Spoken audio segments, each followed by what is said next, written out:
Hi everyone, welcome to our first panel for Monday at the Prospectus 2021 conference.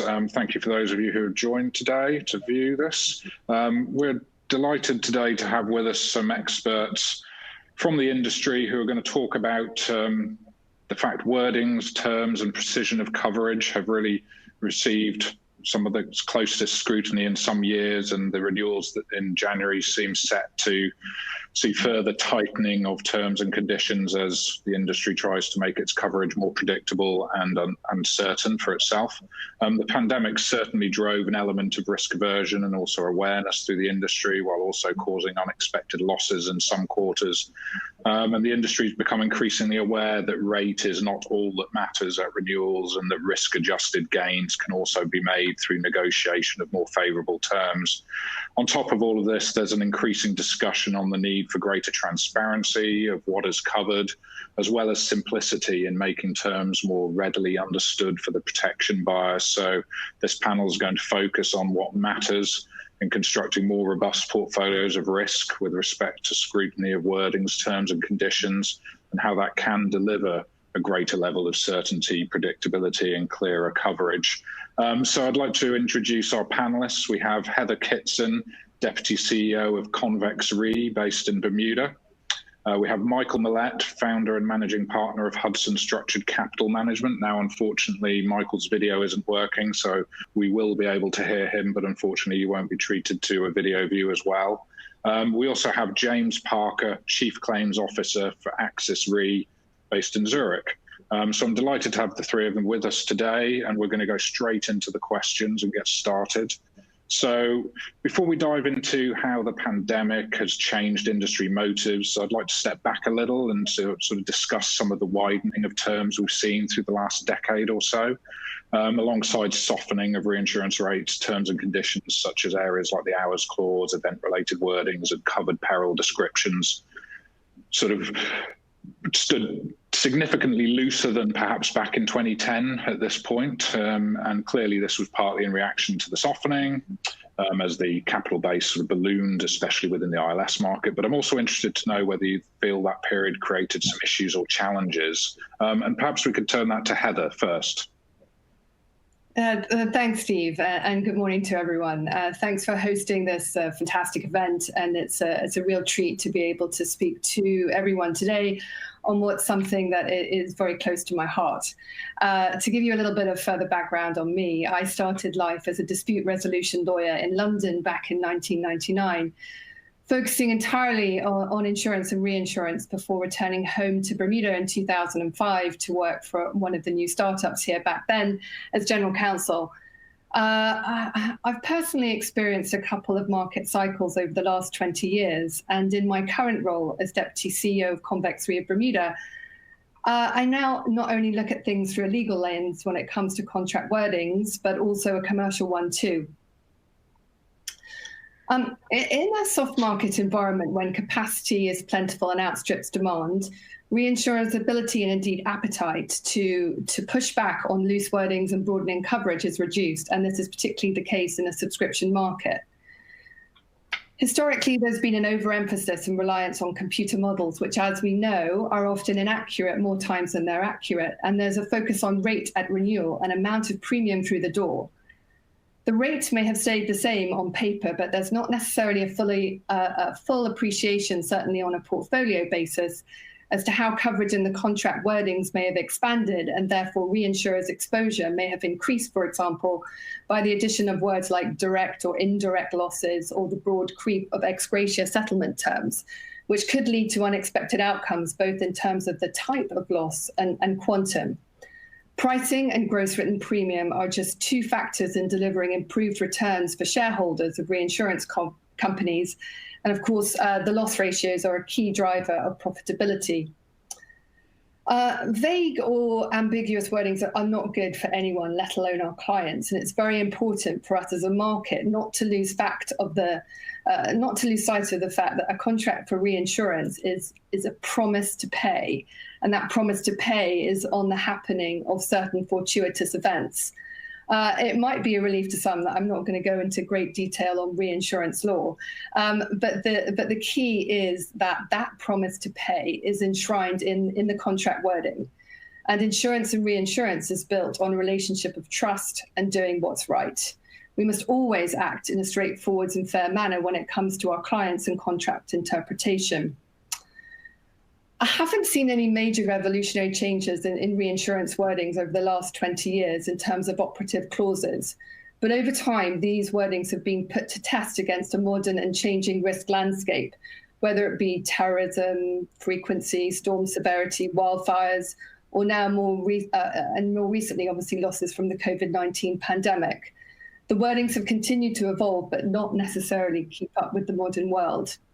I've seen issues around event and causation language that can sometimes be conflated, often in the same sentence, and it can be a challenge to work out the interplay of the clause mechanics as a descriptor of the event or as a time limitation on losses.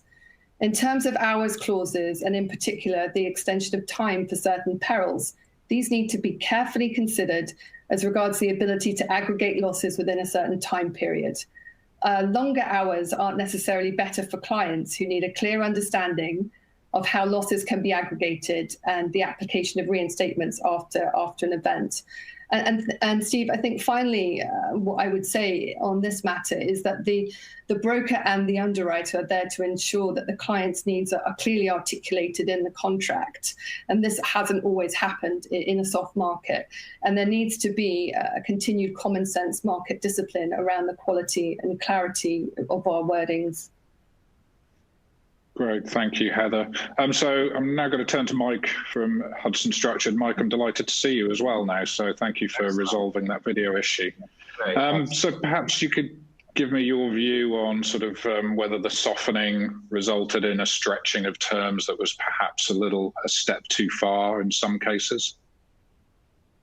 Well, I think that we had a few things go on. We had a softening in the market over a long calm period. It brought capital in that urgently needed to be put to work.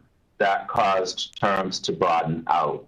It actually caused structures to develop in the market that really had been quite rare before. And there are reasons that they were rare, because they tended to be susceptible to misinterpretation. And we are seeing the market grinding back. It's very, very hard to reimpose terms and conditions discipline.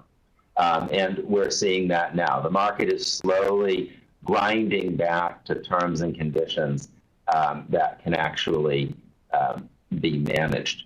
In particular, in the cat market, we saw in the soft market, in the softening and then soft market that started when Hurricane Wilma left the Atlantic coast of Florida and ended when Harvey came into the Gulf Coast of Texas.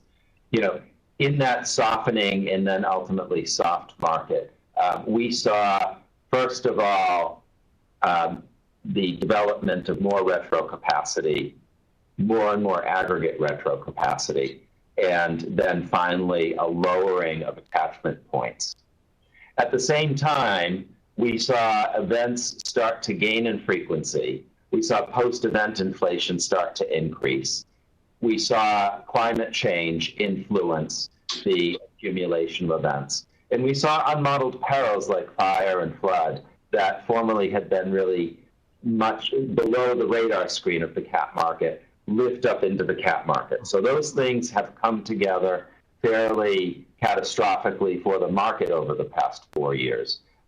The terms and conditions have placed, as well as attachment points, have placed the market right in the way of increasing event frequency. And we're going to have to pull back from that.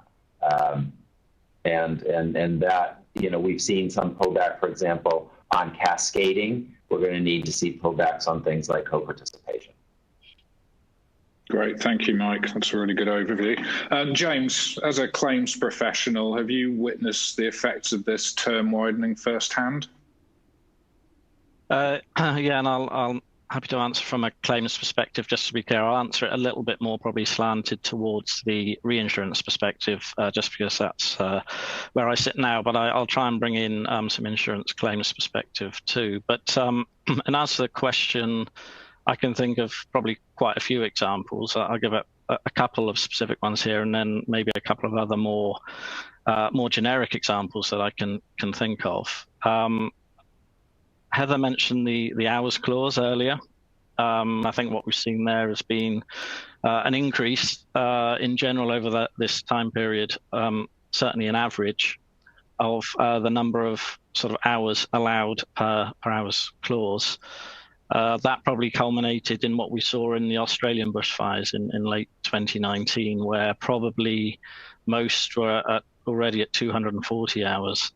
And in some cases, we even saw 672 hours. And that's particularly relevant, I think, picking up on the point just now in relation to wildfires and the fact that they've gathered frequency and momentum in the last couple of years, because of course, by definition, they're more of a slow burner. And we've seen even this year, you can have wildfires ongoing weeks, months even. So I think in that context, that's been particularly significant just in terms of the increase of the number of hours themselves. The second example I'll probably give, again, linking to bushfires, but this time probably the relevance could be seen a bit more specifically in California, certainly in 2018, where we've seen over time more of a move towards so-called plot drops or radius clauses in treaties, which have had the effect way beyond probably just the hours clause, because they usually entitle a cedent to pick the spot where they drop the plot. And you get there within what is usually a 250-mile and sometimes 150-mile radius, potential aggregation and collection of losses within that zone. That kind of will entitle you, or is certainly beneficial in more recent times when you see one or two or three slightly dispersed but very large wildfires, to merge the two in some cases to maximize a collection under one limit. In more general sense, I think we've also seen kind of leaking into wordings, either notable by their absence sometimes or sometimes by their lack of specificity, acceptance of maybe market norms. So I think where there's there's a tendency to accept certain named perils, for example, in a marketplace, so okay, well, this is a natural peril, that's a natural peril. There's been a tendency to sometimes hold off of really specifically listing all of those out. And that is something which I think, particularly now we've seen with coronavirus and COVID and so on, something that's going to be challenged. And probably finally, the phrasing that's come into some of those lists that we've seen, I think, a move away from exhaustive lists, and probably towards phrases that would list some and then have a phrase not limited to. And the minute we start bringing in vague wording like that, that's open to a lot of interpretation, that removes a lot of certainty and can certainly broaden coverage. So that's the final sort of piece I think that I would highlight over the last decade. Sure, thank you, James. And obviously that's something the insurance-linked securities markets very familiar with. I want to jump on that, sure. Steve, because that James just gave us the sort of centerpiece of indiscipline. When you walk into the steel gateway of a soft market, above your head on that arch, it says including but not limited to, because that is where trouble starts. That's a Lawyer Full Employment Act, because that is exactly the basis for discussion that we're having around coronavirus, which clearly has nothing to do with what anyone ever contemplated to be a natural peril. But including but not limited to language is just the beginning of mischief. People need to be more disciplined than that, all of us. Sure. Yeah. No, I was going to say that's something that the ILS market's been very familiar with the addition of other perils as a category within catastrophe bonds. And part of this is obviously trying to match different types of coverage in the capital markets in some cases. But I think the 10 years or so of softening has driven the market to a point where it's now been trying to roll some of that back, and perhaps 2017 to 19, the frequency and major events all coming together in that period really began that process. Mike, do you think that was a turning point for the industry to try and get their portfolios back to a state of being more predictable, or is that now something that's going to be a challenging state to get to given climate? So that is the challenge for the industry. I think that the extent to which the industry can sharpen terms and conditions will rely on the supply and demand of capital that we're seeing at this year end and over the next year, and also and that is something that I'm just a little bit concerned about. Regarding the supply of capital, I think that there's quite a lot being raised in the aftermath of coronavirus in the form of equity. Equity capital raises have a leveraged effect on capacity, and so we'll have to see how disciplined that capacity is deployed. And on the other side of the equation, we still have to see what kind of losses emerge from coronavirus. Originally, I think that we expected to see $15 billion of capital being raised against $80 billion of losses. Now it looks like we're seeing over $20 billion of capital being raised against over $20 billion of losses. We'll have to see how carefully people can restore terms and conditions in that environment. Sure, very good point. Thank you. So James, maybe moving on to you. Do you think 2017 to 19 has been sufficient of a scare to help the industry sharpen its pencils when it comes to T's and C's? Yeah, I think in terms of the 17-19 cats, it's certainly focused the minds, I think, and to your point earlier, it's focused them on the need to achieve much more balanced portfolios and thus stability and arguably predictability of outcome.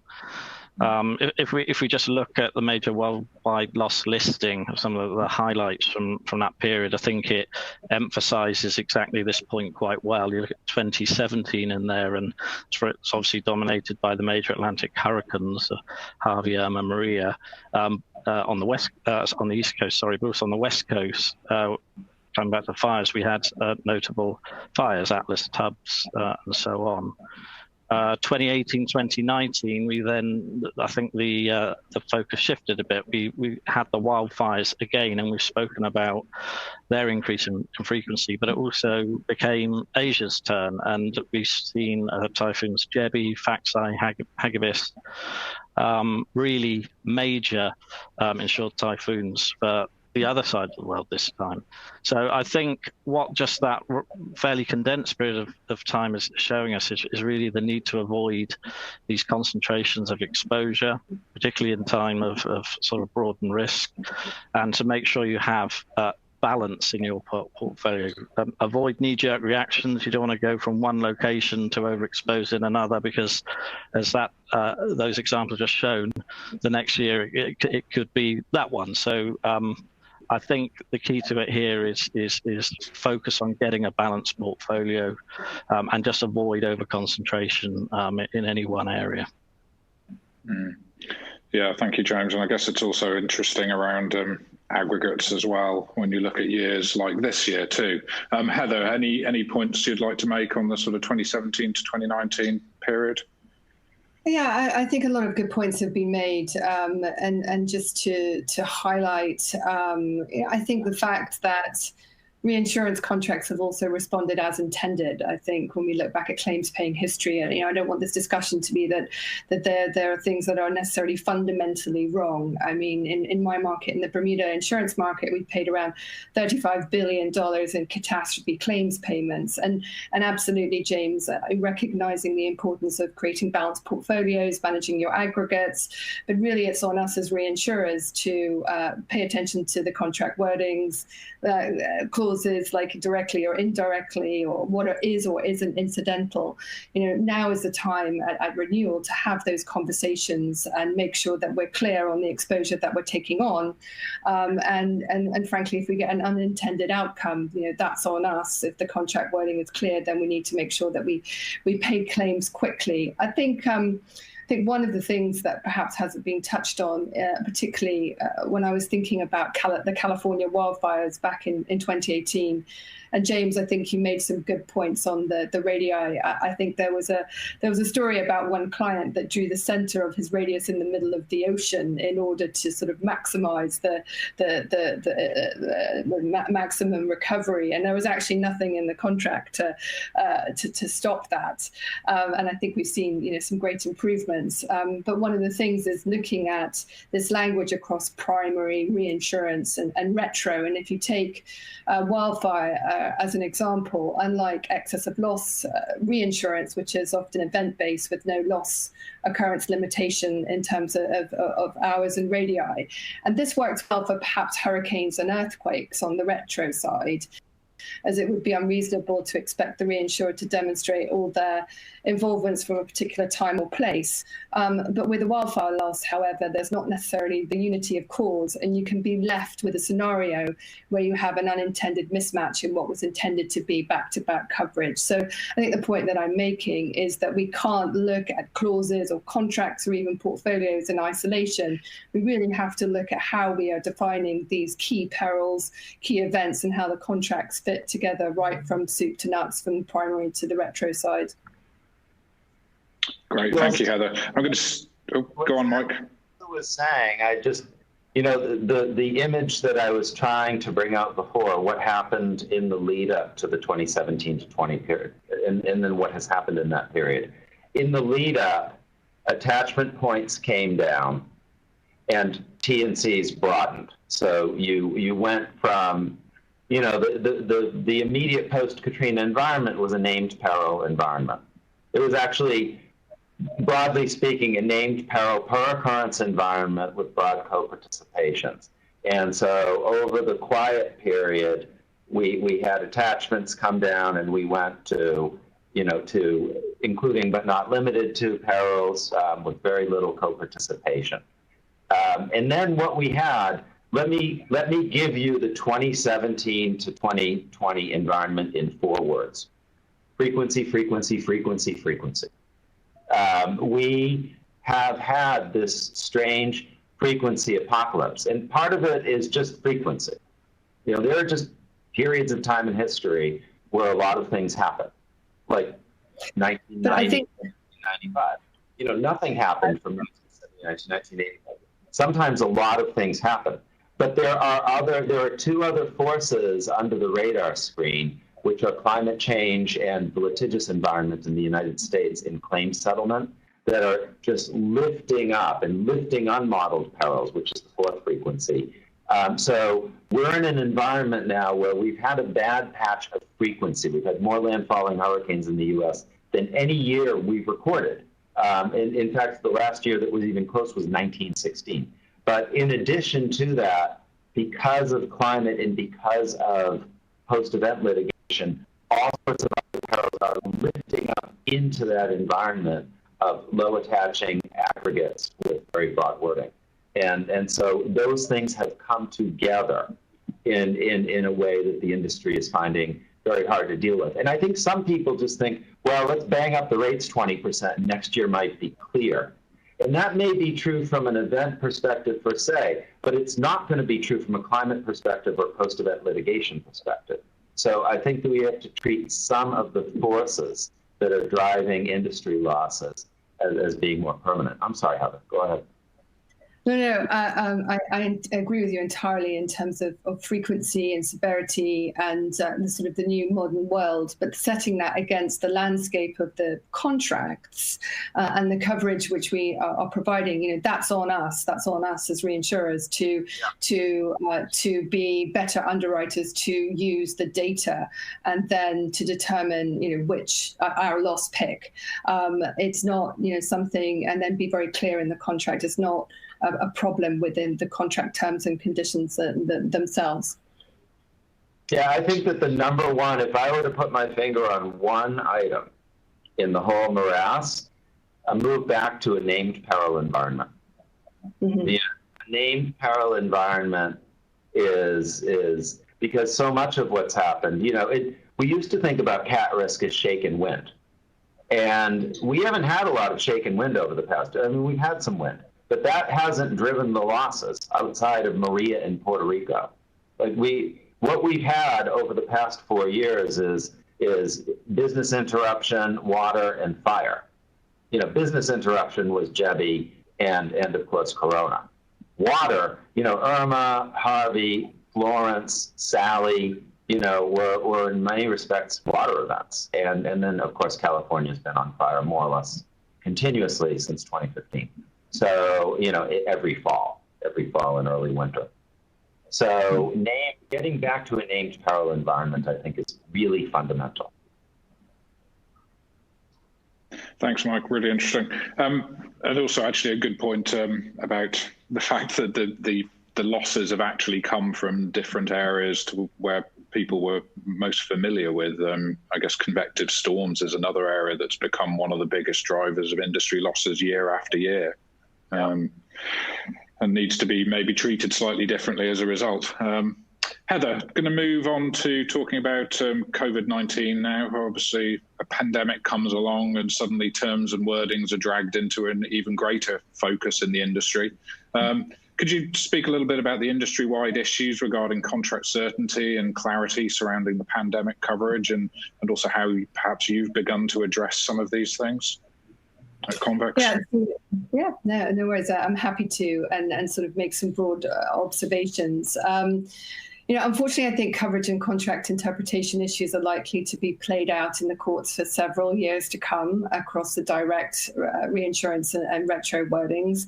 I think, for the reasons that we've touched upon in terms of these were unintended coverages, they were unmodeled, unexpected, potential outcomes, which have, been incredibly significant. And I think whilst it's tempting to think that there'd be a silver bullet court decision.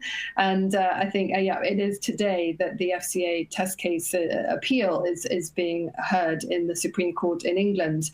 But I'm afraid to say there's likely going to be some more legal action in the future. And each case is going to turn on the specific wordings of the policies in question. And with no offense to my legal colleagues, when you have to call in the lawyers to work out what you meant in the policy, I think something's gone wrong already. And it's up to us as a responsible market to fix this for our clients and also to manage the risk of our portfolios as a whole. And I agree with Mike's comments in terms of really focusing in on named perils, and frankly, less is more. And we want our contracts to do what they say on the tin. It's up to us as a market and for everybody in the value chain to fix some of these uncertainties. But how do we do that? What is or isn't business interruption? And we fix that by language, and language is by its very nature up to interpretation. When I was a trainee solicitor in London, the start of any coverage opinion was running off to the library to open up the Webster's dictionary to work out the natural and ordinary meaning of any word, and then you open up the dictionary, and then you get another word with another natural or ordinary meaning, and so on and so forth. And I think that frankly less words are better and not necessarily more. But it's quite easy to describe earthquake by measurement of the shaking of the ground and the radius, or describing a windstorm. But it's really challenging to actually find the words to define the pandemic or communicable diseases by way of efficient exclusions. And certainly we at Convex have seen that brokers have been on the front foot this renewal season in terms of sending across draft exclusions for communicable diseases, and these have been absolute. But these will probably take some further refinement and crafting. But we are starting to see some convergence on some LMA wordings, which means that we don't have to reinvent the wheel each discussion. I think if deals are done and the wordings of these exclusions are a condition precedent to conclusion of the contract, we are in danger of getting into the murky waters of contract certainty back in the old days, where contracts were concluded without key terms being decided upon. And I think we really need to ensure that we maintain market discipline. And finally, I read in the news yesterday that some primary insurers in the US have sought regulatory approval for communicable disease exclusions to hopefully eliminate some of this uncertainty in terms of going to and eliminate the need to go to court on the primary side. So, in summary, we've started to see, the market has suffered losses which were unanticipated, and going forwards into the renewal year, you would look, whether it be frankly with wildfires or whether it be with losses arising out of the pandemic, which were unintended, and we're looking to either exclude or make very clear what coverage is available. And I think we'll probably see the evolution of some product innovation, not only in the traditional reinsurance market but the ILS market too. Great, thank you, Heather. So I'm going to move on to Mike now for your view from the ILS market. Obviously, the exposure to pandemic risk was a surprise in some quarters for some investors in the space. But what was the reaction at your firm, and how did you deal with that uncertainty and communicate it to people? And I guess also, what are you doing going forwards for the renewals regarding pandemic exclusions? Let me talk about a couple of things, because I want to react to something Heather said with a whole different way of thinking about this. But how did we communicate? Of course, investors understand that aggregates picked up other perils, and they correctly anticipated that this would be a question, perhaps one that resolved itself without loss, but a question around coronavirus. We started to have calls with LPs, so we organized on-calls with limited partners starting in March.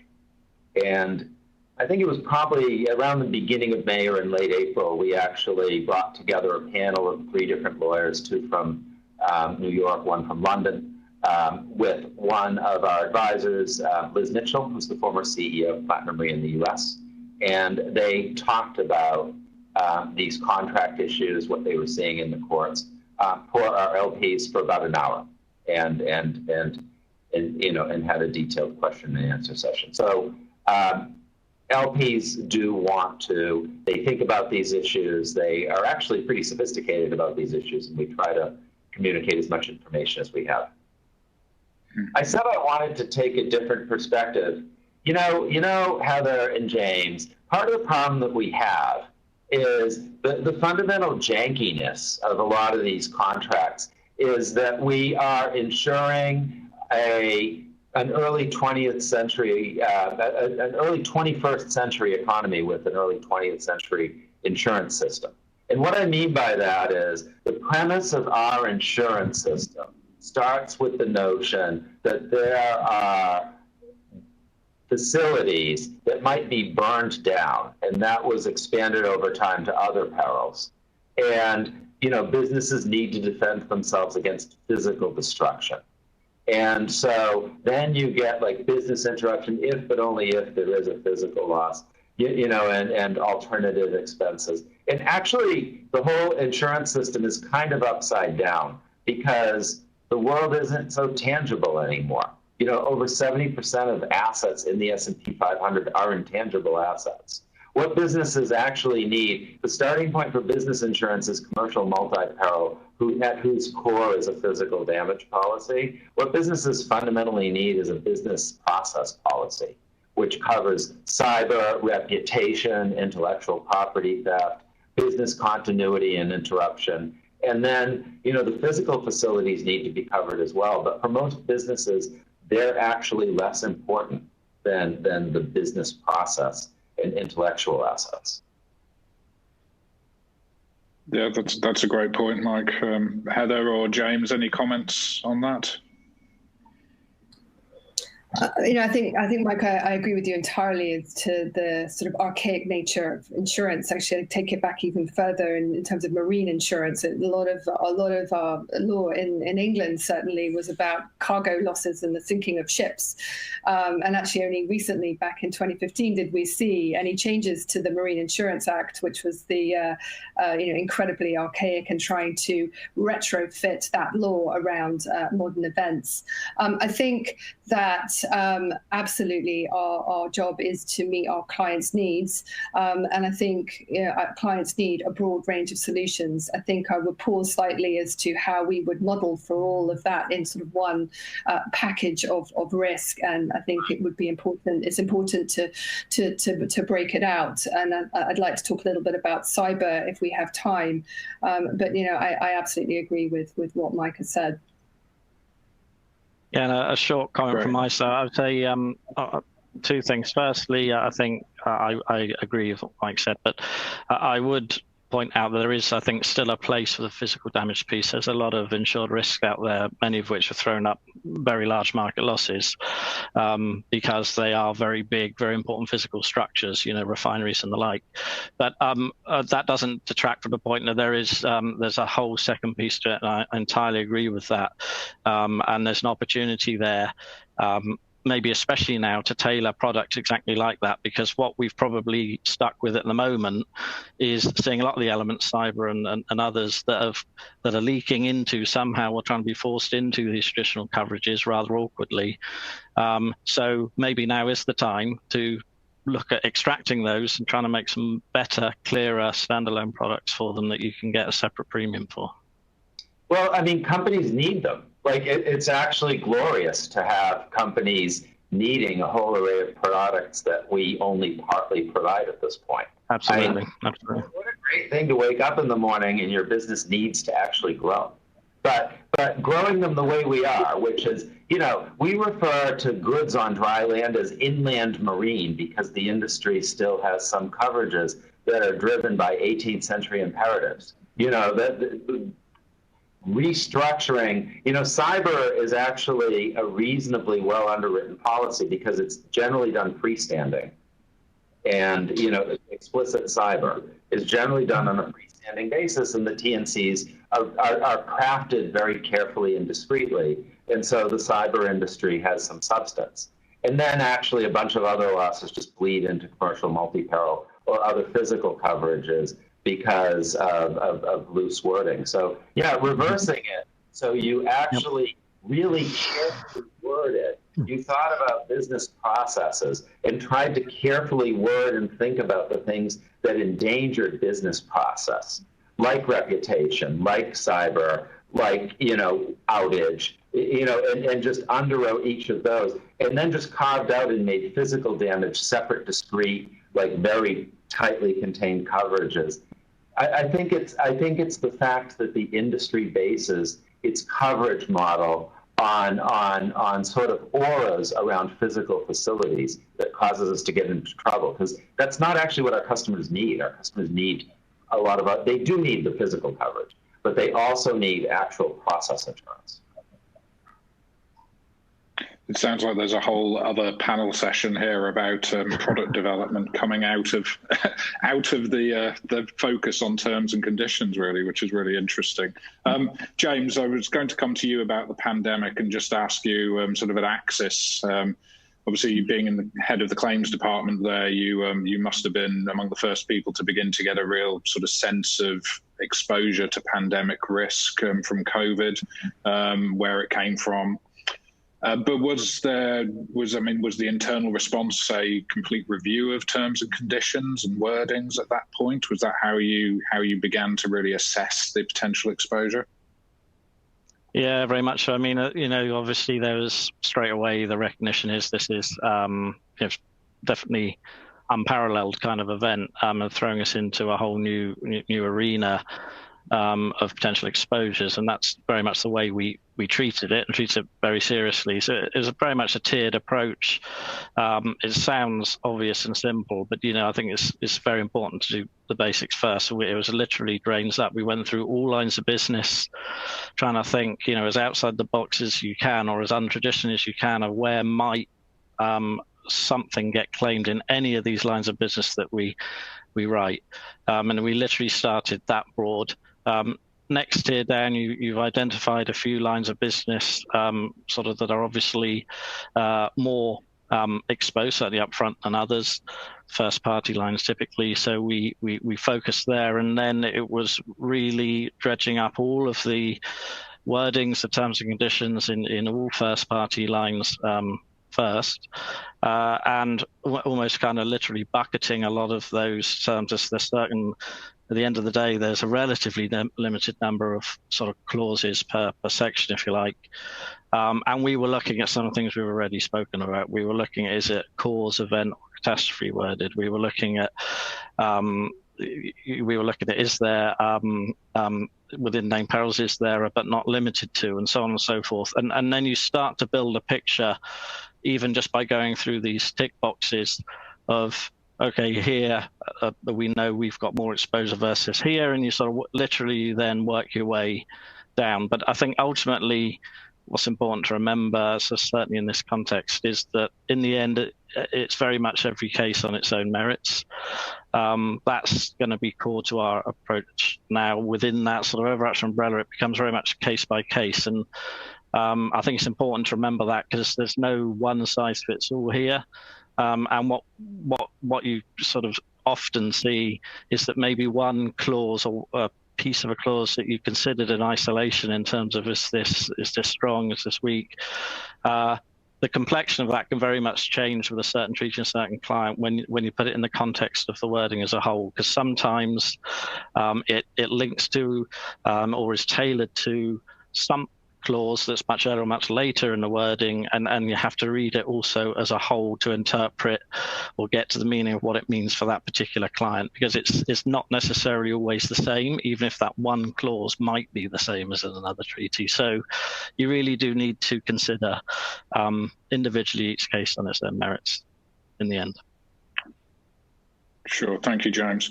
I guess that also raises an interesting point around standardization as well, and how that can be cascaded through the industry going forwards to help people have better certainty on terms. Heather, with the renewals obviously fast approaching this year and this focus on sort of terms and wordings and toughening them up, really in being sort of followed in many quarters in the marketplace, I guess, how do you think that's going to play out in renewal negotiations? Do you think, obviously, people are hoping terms will be more stringent, but are they going to get to the stage where the terms are accepted, I suppose, as well? And you perhaps hinted at this earlier. I think we've covered quite a lot of this today, and James, I really liked your points on making sure that you look at the contract as a whole and you look at the contract mechanics, and there's a rightful focus on the contract. What solution are we providing to our clients? And you also pick and choose your battles, and those battles are around clear definition of perils and making sure the contract does what it says on the tin for the clients. I'm trying to, I think it's important to get across that it's not tightening and tightening and tightening of reinsurance contract terms and conditions. Whilst it's important to be clear, it's also important to meet our clients' risk needs. So I think that there's going to be some really good conversations and some continued conversations this renewals about old contract wordings, which frankly have just been rolled forwards without due care and attention, not only to make sure that exposures are clear, but are we really meeting the needs of our clients, and are we looking at the landscape as of the contract as a whole to make sure it fits those needs. And I think it's not long ago that we were talking about the fears of disintermediation of brokers, and whether we really need underwriters, and could this risk be simply commoditized. And I think actually, in my view, now more than ever, there's a real clear need for solutions, and clearly articulated solutions for clients with complex risks. And both underwriters and brokers and risk managers have a real distinct role to play in this. So I'm seeing some really good and proper attention, but I feel that that attention will be focused on the operative clause, going right to the root of the risk. Thank you, Heather. Mike, from your side in the ILS market, I mean, there'd been a significant focus already on sort of quota share terms last year. There's been a toughening up on aggregates, and as you mentioned earlier, people sort of shifting away from the cascading coverages and things like that. Do you think that progress has already been made for the better in the ILS market on this, and is there a lot more to do at this renewals? Oh, well, let me first of all just define progress. Progress, I think, doesn't mean that people aren't covered for things they need to be covered for. Progress means that risks are understood, defined, properly underwritten, and properly paid for. So the issue is not that we have an expanding pool of capital in the industry between the traditional market and the alternative market, and what they should be doing is underwriting on a sustainable way, correctly defining the risks, and then getting paid for them, then paying out when it makes sense. So that's why I said that named perils are the central issue, and trying to shift. I'm not saying that the industry shouldn't cover intangible risks. I'm saying the industry shouldn't cover intangible risks under the rubric of physical damage contracts. The industry should step back and actually cover intangible risks robustly on a properly underwritten basis. We actually do that. We have collateralized reinsurance of cyber and of intellectual property on our books. That's the faster growing part of the economy. Like in order to grow, we need to be taking those risks seriously. But taking them seriously means that you actually underwrite them, not that you just have them hanging off the edge of a physical damage or a CMP policy. So I think that named perils are a priority for this year end. I think that co-participation is a priority for this year end and for this coming June. I think that making sure that there's proper alignment from end to end through the system should be a real priority. Great, thank you, Mike. James, at Axis renewals approaching, are you focusing on specific areas of the book, and are they receiving more attention than others, perhaps, in terms of wordings? And also, how do your department sort of get involved in that renewal process when you're analysing what terms are on offer? Yeah, I think it's a good question, and I think it's kind of behoven on any sort of good claims department really to see the input to our underwriters ahead of renewals as being well ahead of renewals. And by that, I mean, it really should be an all year round process. I think the best way to help arm certainly our underwriters with information to make the best possible decisions is to ensure a regular flow of relevant information, what we're seeing, what we're hearing on every claim or potential claims out there.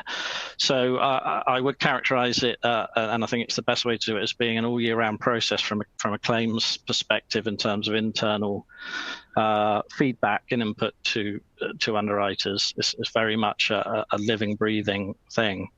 And within that, I would say we probably break, from a claims perspective, break our approach down into two parts, probably a retrospective and a prospective view.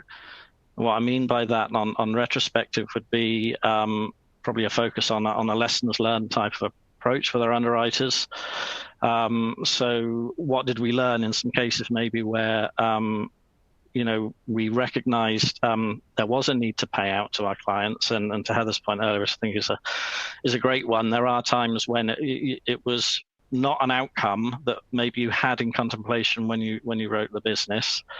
It wasn't part of the risk you thought you'd assumed. But when you sit and a specific loss is coming, you look at it. You know, our obligation and our promise is to pay when that's what the wording tells us. And I think we have to recognise that and be prepared to pay, and pay fast when that happens.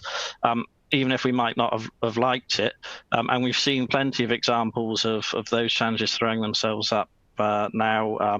You can use coronavirus again, obviously, we've talked about that a lot already, the non-PD related BI losses.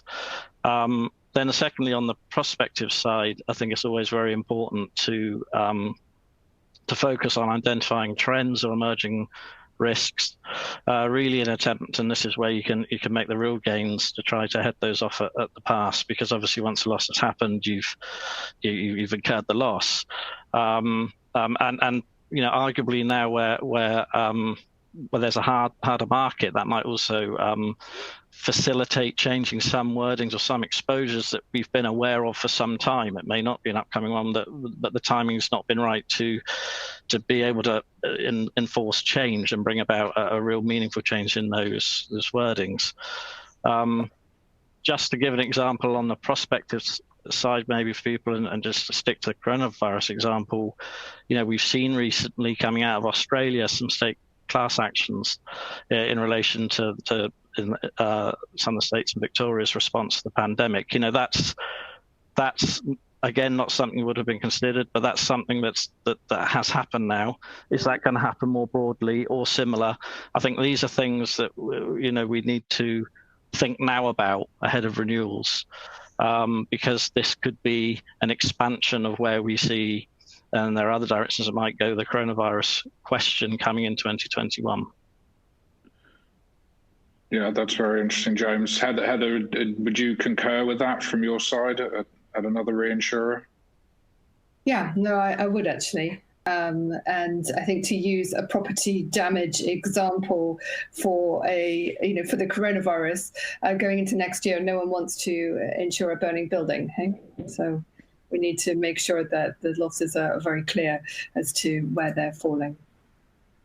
Yeah, thank you. Mike, turning to you, you mentioned social inflationary pressures. Is this an area that wordings and terms and conditions can be used by the ILS market in particular, but I guess more broadly as well in reinsurance, to try and reduce some of that factor coming through? Obviously, named perils is one way of doing that, but do you think that the market can sort of negotiate better terms, more favorable terms on some of those contracts in Florida and other places? Well, not entirely clear. I think that a key mechanism is actually to improve alignment. I think when you have 100% insured layers, then the ceding companies are just not as sharply motivated to settle claims crisply, because claims just move around and you know, they're spectators. You know, they move around through the reinsurers layers. So alignment becomes more important in dealing with social inflation. But social inflation is just a real drift term. It has several root causes.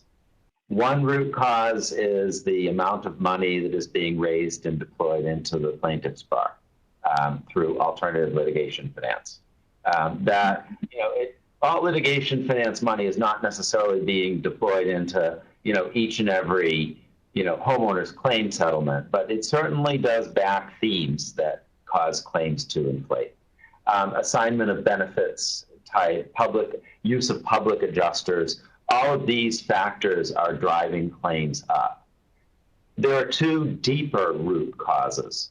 One is the way that policyholders view policies is evolving a bit. It's a bit problematic for the industry. As opposed to viewing a policy as a way that you will remedy a loss and try to make yourself whole if you've suffered damage, some of the rhetoric, especially from that comes from the alt litigation finance community, is that you should treat your policy as an asset that you should maximize. That's actually, you know, that leads to a different mentality and a different approach to settlement. But I think that genie is out of the bottle. I think that the moral hazard between policyholders and companies has evolved a little bit, and you just have to price for it. And another issue that we have is that public attitudes in the U.S. around tort litigation have evolved. You know, we had an explosion of tort claims in the U.S. in the 1980s, and it finally ended when tort litigation threatened the ability of people to do things they wanted to do every day. You know, high schools canceled their sports seasons. You know, playgrounds were padlocked because people couldn't afford liability insurance. That set in motion a 20-year tide of public sentiment in favor of tort reform.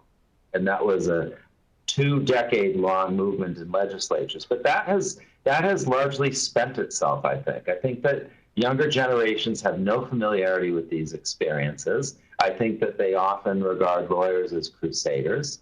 You know, I think that the public momentum behind tort reform has petered out. The industry talks about, you know, millennial juries as being more defendant friendly, or more plaintiff friendly, excuse me. And this is really what I'm talking about too. So this all goes to say that social inflation is a little bit relentless, and you need to price for it. You're not going to just exclude it with terms, although alignment does become more important. Thank you, Mike. That's really helpful. Heather, so moving to you, obviously on the pandemic, the exclusion of communicable diseases has been sort of a focus at the moment and seems set to be absolute in most quarters of the marketplace. But do you feel there are other areas within the market, within contracts, that companies should be examining to protect against similarly unexpected or forecastable losses? Yeah, thanks for that question, Steve. And I do. And while cyber is certainly shouldn't be unexpected, I really don't think we've got our arms around it as yet. You know, I'm sure most will be familiar on the call with the term silent cyber for losses stemming from traditional property and liability policies that weren't intended or designed to cover cyber risk, and therefore didn't implicitly include or exclude cyber risk. And this coverage ambiguity can still result in silent cyber or non-affirmative cyber coverage. You know, this shouldn't be a surprise to people, but that doesn't mean to say that, and I really don't think that the industry has got their arms around the exposure.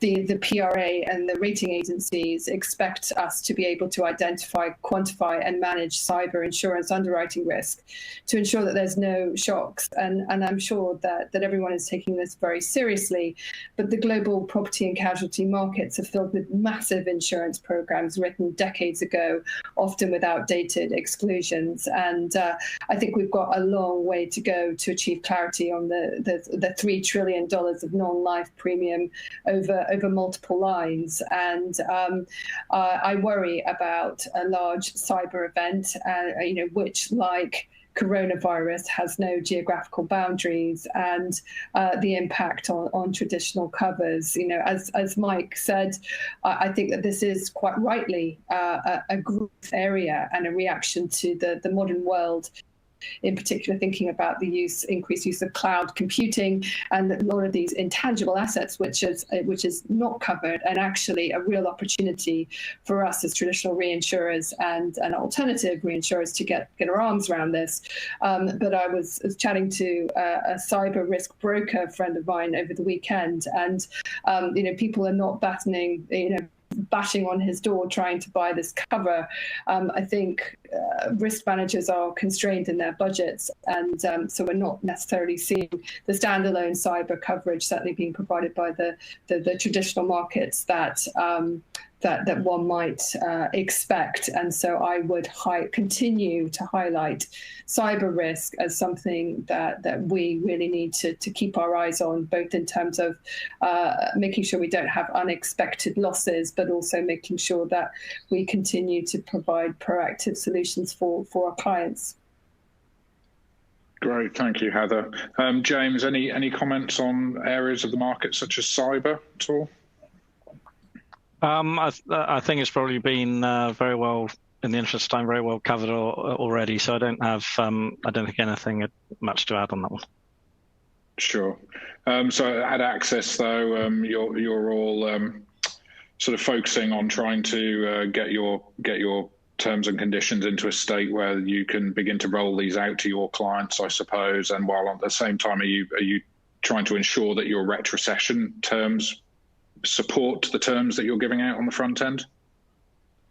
Yeah, I mean that's really, I think, probably for us the key to this, and that was mentioned, I think I had that earlier. It's the importance of making sure you have that consistency.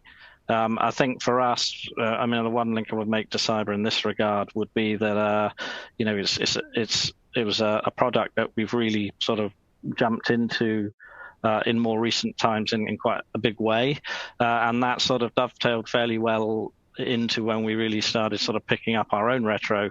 So for us, it was good timing and a good exercise to go through in actually approaching the two and building the two up together. So in that space, at least, I think we've always done a good and consistent job in that.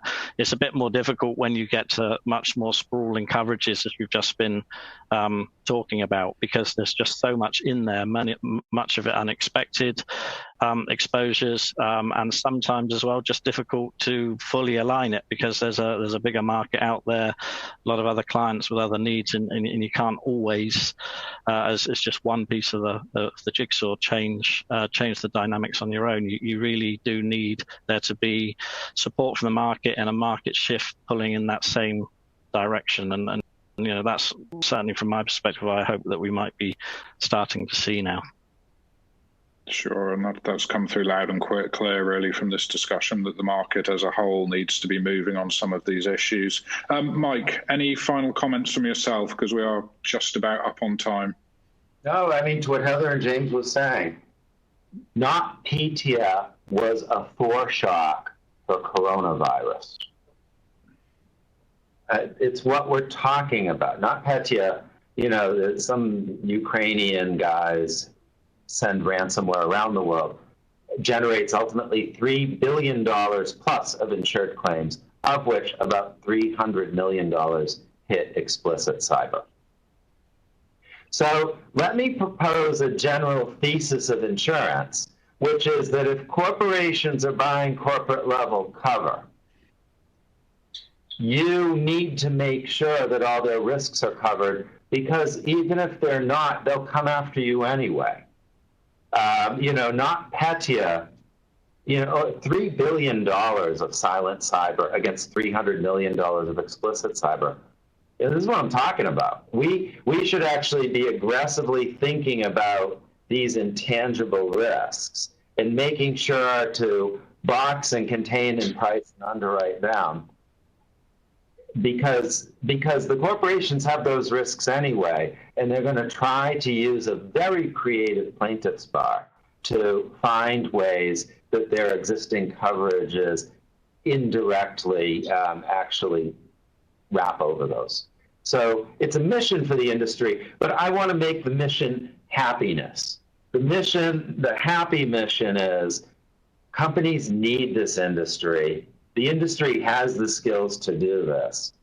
If we can cut ourselves free from a 1950s policy framework, we will be so much better for people that actually need this industry to function for them. Thank you, Mike. That's a great way to end the session. I'm sorry to our audience, we haven't had time for any of your questions today, but like me, you probably didn't imagine that a terms and conditions and wordings discussion would end up being a very positive one on new product opportunities. So thank you to James, thank you to Heather, and thank you to Mike for their participation. Really appreciate it. Really enjoyed your points today. To all of our audience, we've got another session in just less than an hour's time about capital raising in the industry, so please do join us then. And thanks again to our panelists. Really appreciate your taking part. Thank you. Thank you. Hey, Steve. Thanks. Bye.